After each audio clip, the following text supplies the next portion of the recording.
35 سے 40 سال کے دوران انسانی جسم کی کمزوری کا سفر شروع ہو جاتا ہے،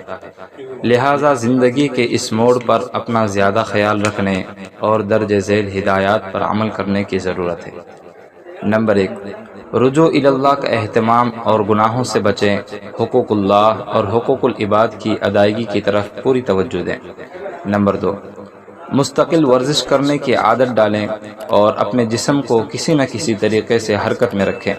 پیدل چلیں، تیراکی کریں یا کوئی مؤثر ورزش کریں۔ نمبر 3، حد سے زیادہ کھانے پینے کا شوق اب ختم کر دیں، معیاری کھانا بقدر ضرورت صرف اتنا کھائیں کہ چاق و چوبند رہیں اور کمزوری محسوس نہ ہو۔ نمبر 4، گاڑی اور سواری وغیرہ پر کم سے کم سفر کریں، کوشش کریں کہ قریب کے کام پیدل سر انجام دیں، جیسے مسجد جانا، بازار وغیرہ جانا۔ نمبر 5، بے جا غصہ اور فضول بحث مباحثے سے اجتناب کریں، از خود اپنے آپ کو تنگی اور پریشانی میں نہ ڈالیں، کیونکہ اس سے دل کا سکون اور صحت برباد ہو جاتی ہے۔ نمبر 6،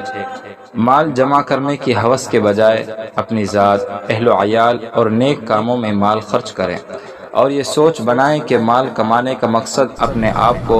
اور ارد گرد کے لوگوں کو سکھ پہنچانا ہے۔ نمبر 7، گہرے صدمے سے بچیں، کسی بھی ایسی چیز پر شدید افسوس نہ کریں جو آپ کے بس میں نہ ہو، بلکہ ایسی چیزوں کو بھول کر اطمینان سے آگے بڑھ جائیں۔ نمبر 8،